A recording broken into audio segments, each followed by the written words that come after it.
but I'm too certified to be tested. I make music, get high, so it's blessed. Ain't nobody want drama with me, cause they know I don't act, I'm a G. It's just gone 15 minutes after 6 o'clock. Good evening and welcome to the show. Thank you for having chosen us tonight. Tonight, I'm not rolling solo for the next 45 minutes. I'm kicking it with someone that I'm super excited to see. I haven't seen him in about 5 years, but you still look the same, iLLRow. What's up? Yeah, I don't. I have dreads now. I got dreads. Didn't you have like baby dreads the last time that I saw you? I actually had a clean cut. I actually had dreads a year before that and I cut it. I cut it the same year before I met you. Wow. So I was actually rocking faded. Yeah. Okay. But I got dreads now again. Yeah. How do you feel about the dreadlocked life? Do people look at you and think, oh my God, this man's dirty?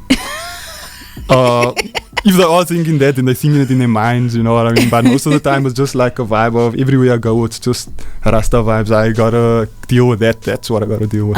People always think, they even ask me if I have any herbs on me everywhere I go. Do you ever have though? Nah, never. Never. Never ever. Is mom listening? Is that what's happening right now? No, I don't know. How you feeling? How was the flight down? The flight was amazing. The flight was very smooth. Yeah. No turbulence. No turbulence. I guess that's a cool flight. Yeah. There's no turbulence. So tell me, how have you been since I last saw you? Last time I saw you was Slicker on Life Incubator. Yes. It was you and I think about like 10 other men 11 in the studio, and I was like, oh, all this testosterone. What's happened since then up until now? Look, that was when after I came back from Joburg at that time, things just started happening. Like my momentum started building up, and ever since then I've just been in contact with people, you know, from Joburg, and just actually even in my own city, like I just started getting more plugs, getting more just affiliated with more people. Yeah. So it's been good, you know. I'm not gonna say anything. I've never been down. If I was down, it's just like minor things, minor setbacks. But I used that momentum to get to where I am today. I believe, you know, that was like the start, because that flying down to Joburg for the first time for music business, it just felt like superstar. It just felt like superstar vibes, even though it's not. But I mean, it felt good. It's like, you know, so that really gave me a lot of motivation to keep pushing. So that I've just been pushing ever since then. Just, you know, the normal thing, growing every year or whatever, every month. Yes. Yeah.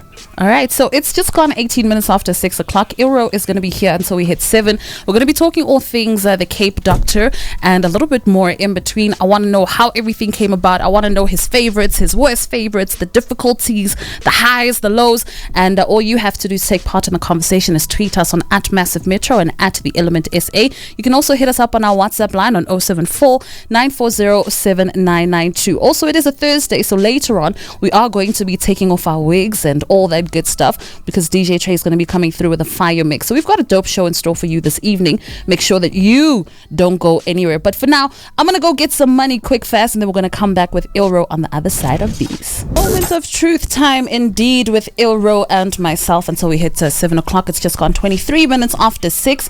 And you just heard the sounds of iLLRow with a joint called The Doctor featuring The Faith. iLLRow, I know you as iLLRow. Tell me about the birth of the Cape Doctor.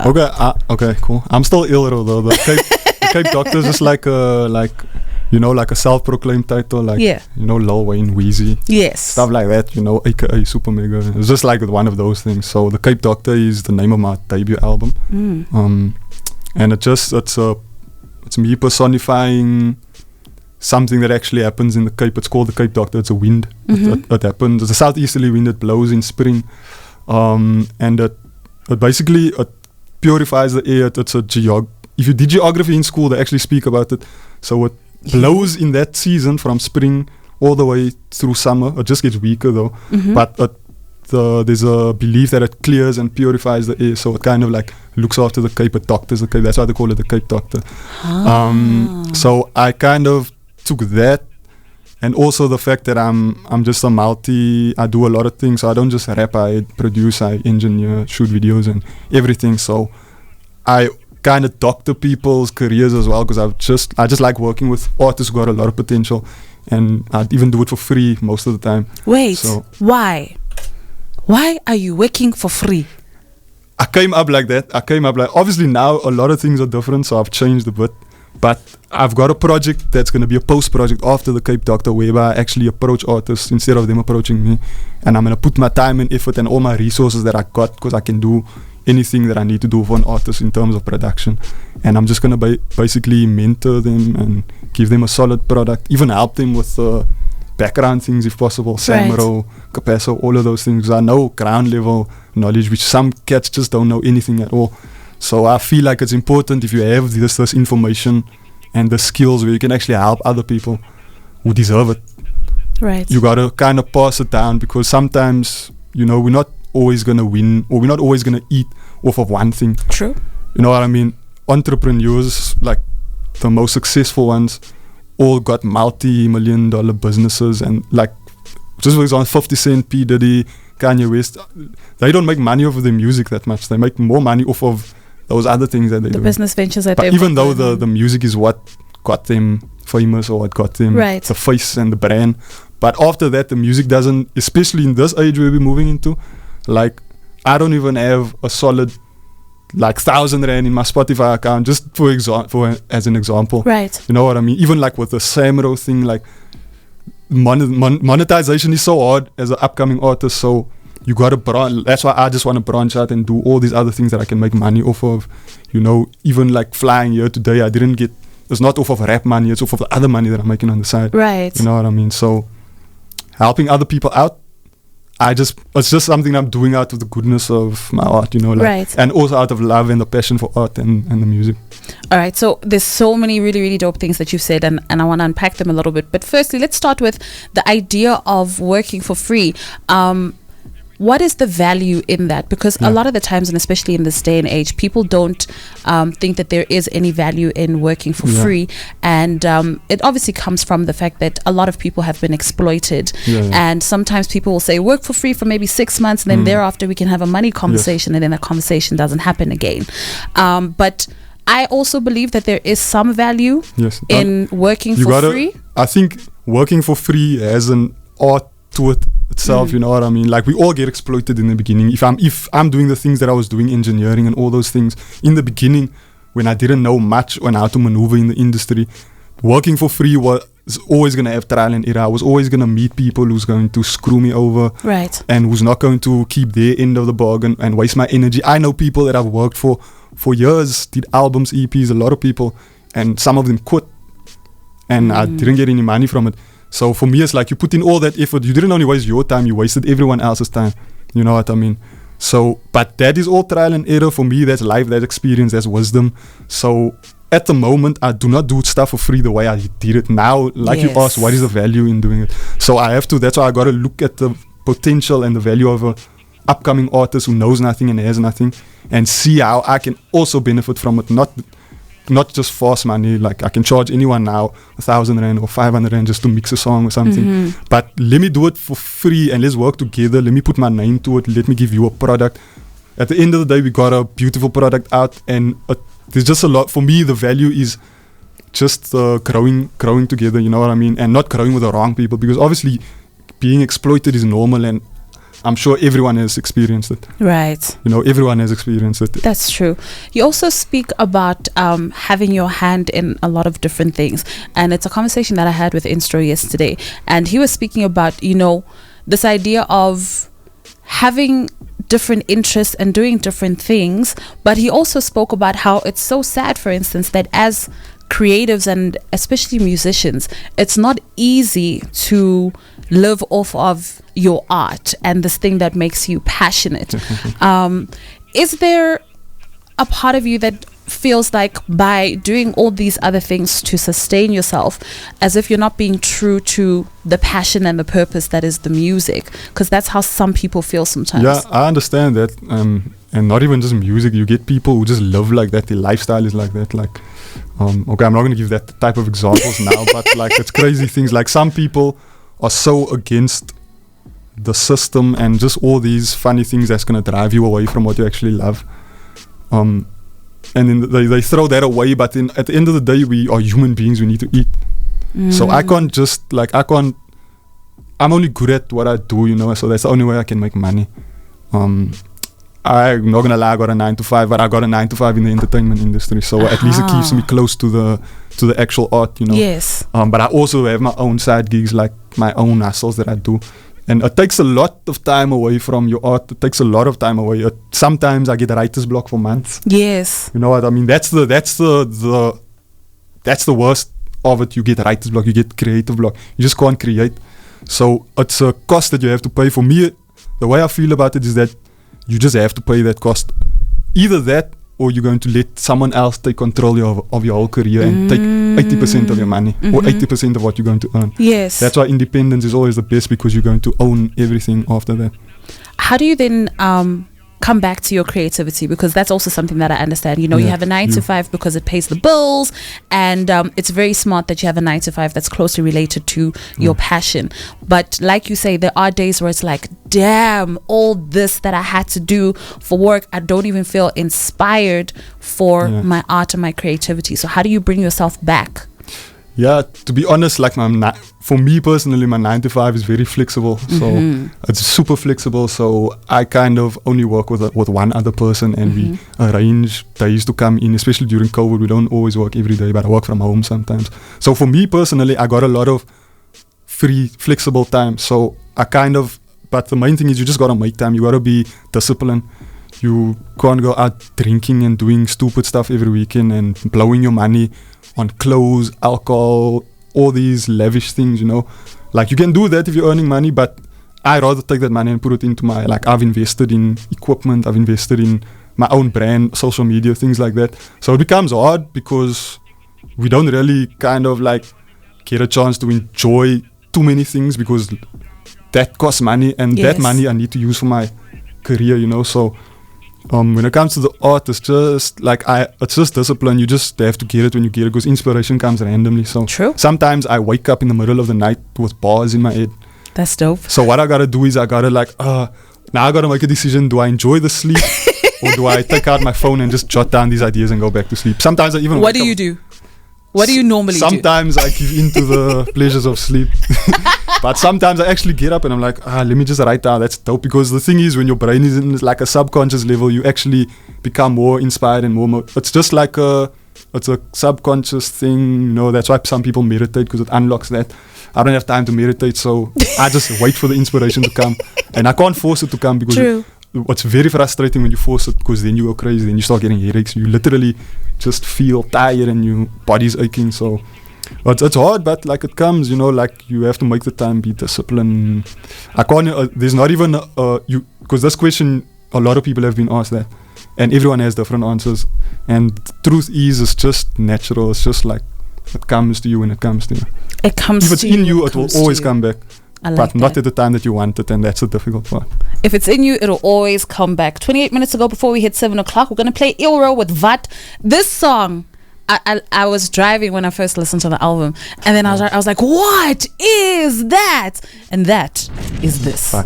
Just gone 24 minutes before we hit 7 o'clock, still kicking it with iLLRow, the Cape Doctor, and we're going to start unpacking the album now. So 2 years is what it took for it to come together, right? Yeah, maybe a bit more than that. Conceptualization, like probably like 3-4 years ago. Why the conceptualization, the actual production, I would say 2 years ago. Yeah. Like actually recording and making the beats. So what was that final thing that made you go, okay, I'm going to do this now? The actual, like, I already told myself that all those years ago I'm going to do it. But when it came to the production, I was actually capped for time, because I was thinking, when's the perfect time to drop it? And I just thought 2021 makes sense, because my birthday is on the 21st of March. Hey, happy birthday. I just want to annoy someone in studio. There's another March baby in the studio. Did I not tell you that legends are born in March? In March. Oh, you're born in March? Yes, I'm born 6 days before you. 15th of March. 15th, dope, yes. Dope. I think one of my friends is born. Do you understand? Do you understand? It's like, that deserves one of these. Yes. Yes, honey. One more time. Yes, honey. For the March babies out there. It's a yeah. Right. Back to you. 21st of March, 2021. Yep. So, and there's 21 tracks on the album. Yes, there are. it's like super deep. Like some people aren't gonna get it, but I'm gonna say it anyway because that's the reason why I did it. So if you get it, cool. If you don't, it's fine. All right, let's go. So the 21st of March is the change, technically the change of season. Like autumn now, so from summer to autumn. So it's supposed to happen around that time, like 21st of March. And the Cape Doctor, the seasonal thing that I told you about, it literally ends on the 21st of March. Like technically ends on the 20th, because it starts in September, in spring, and then it ends a full 6 months after that, which is more or less the same time as March. That's when I'm born. 21 tracks, 2021, like just coming out of COVID. I just thought it was supposed to be 21 days. Yeah, let's kind of I didn't even know that. That's another one. I'm paying attention. That's another one. I'm giving you content. I'm adding that. Yeah, COVID was supposed to be 21 days. Yes. And it's still COVID. And now, a year later, 2021, so I'm just playing with the numerology there. I don't know what it's going to do for me, but I'm also like deeply spiritual. So I just believe if I do things the way my mind is telling me to do it, even if it doesn't make sense at first, then I'm gonna do it. Like even like you just said now, like the 21 days COVID, I didn't even know that. Everything else, even the Cape Doctor, all of these things, every time as time moves by, I find a new revelation as to how I can use this name better and how I can use these dates to my advantage. So I just pushed for that time. I think I woke up probably a lot in 2019. I already planned the drop in 2019, like all the date and everything. Yes. That was before even knowing about COVID, because COVID wasn't even around that time. So I planned the date and did everything structured. I was actually supposed to record and do all the production in 2020, but I didn't. I literally recorded the album in one day this year. Hey, what? Like the month before I dropped it, I recorded the whole album. Wait, what? Yeah. Okay, I did a few demos before that. But I recorded all my vocals on one day, like 24 hours. Okay. Because of COVID, I was supposed to do it last year, but there wasn't time, and financially also, it didn't work out. I'm so stressed by this revelation. We're going to take a short break because wow. All right, so there's 19 minutes to go before we hit 7 o'clock. If you just plugged in, it is The Element on the Rocking Real and Relevant Massive Metro, and it's all for the love of hip-hop. Kicking it with the Cape Doctor, iLLRow. And just before we had to take a water break because wow. You were saying the album you did what? In how much time? And then? Yeah, in one day. It wasn't even 24 hours because we booked out an Airbnb. It would have been cool if you said you did it in 21 hours. You know what? You see what I was telling you about how the revelation. No, because the thing is, I actually have to work it out. I'm not sure, but we didn't check in.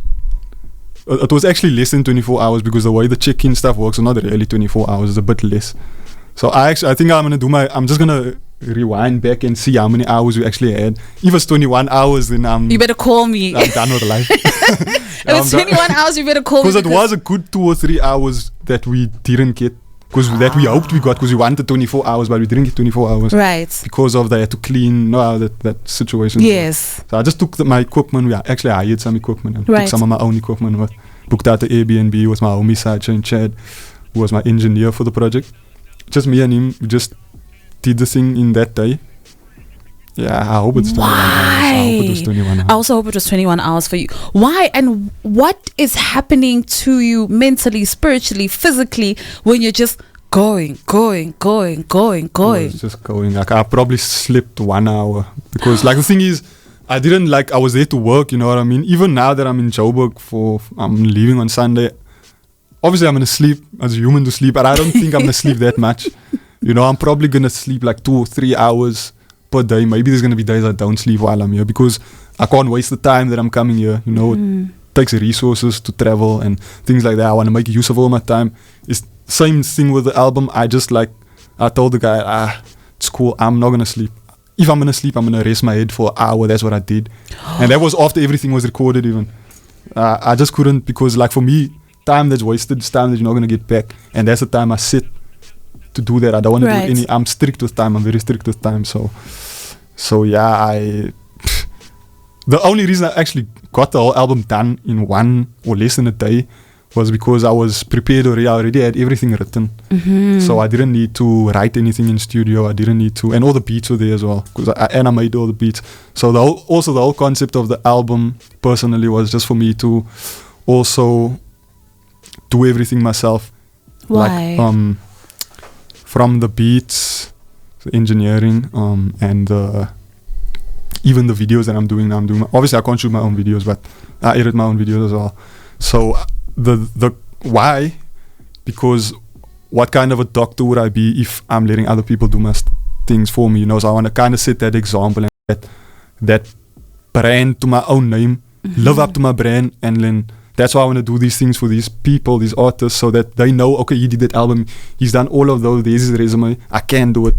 So I have to prove myself by doing it myself before, basically.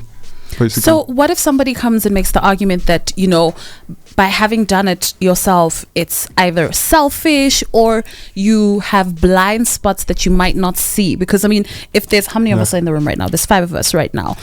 I'm going to see something that you don't see. She's going to see something that he's not going to see. So what if somebody argued that, the project is dope, but you might have missed some things because it was, let's say, about like 99.9% to you. Yeah. Okay, I'll agree with the blind spot thing. I won't agree with the selfish thing, because who am I being selfish to? Like, it's my own thing. So, you know what I mean?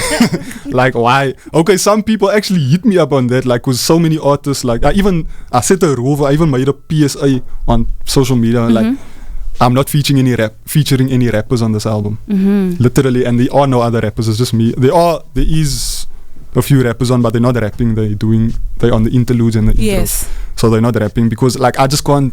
No disrespect to anyone, but I just can't deal with so much rap in my music. I'm just trying to make good music, and not necessarily because rappers like to compete. I don't want you to be competing with me on a track. I was actually going to say, what if somebody says that the reason you did that is because you don't want to be bodied on your own track? I'm not scared to be bodied on my own track, because I used to be like that, because like hardcore underground, like when you met me, I was on that vibe.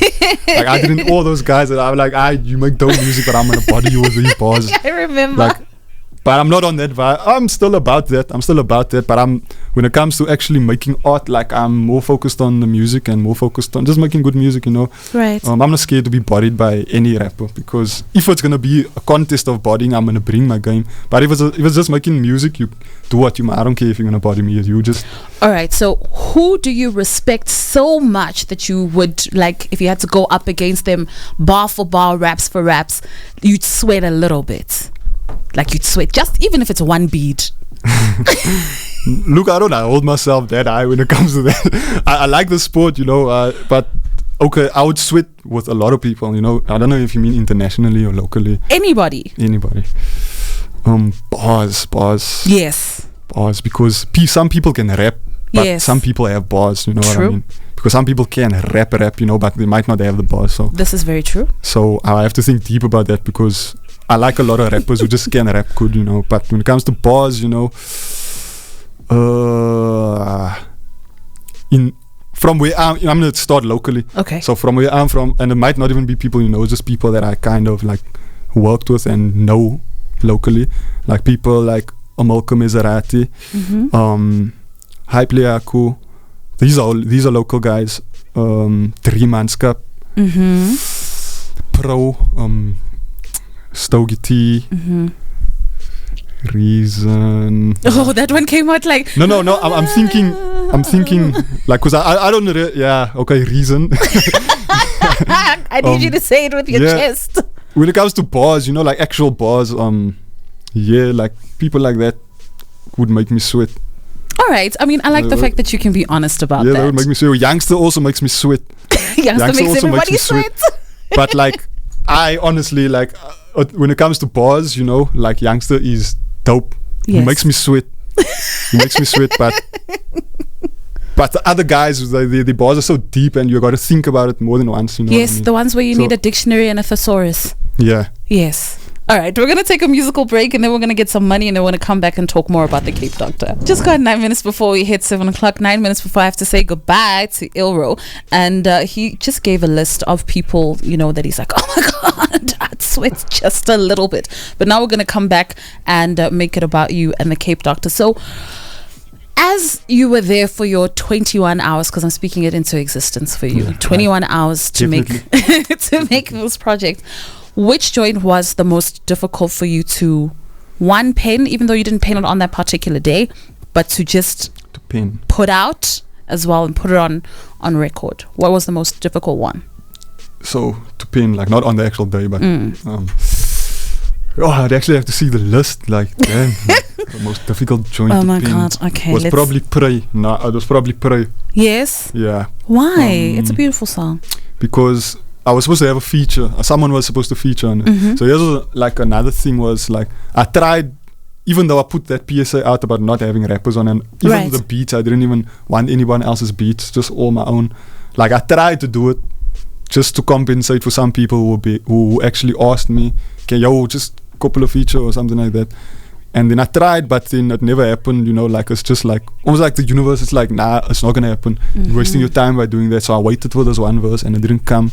And then it's all good. We're still good now. But I told him, yo, I got a deadline. So if it's not in by this day, I'm just gonna have to do it myself. And I did that. So Pray was difficult, not only with the second verse that I put in, but also before that, like it was a bit difficult to write because I kind of had to.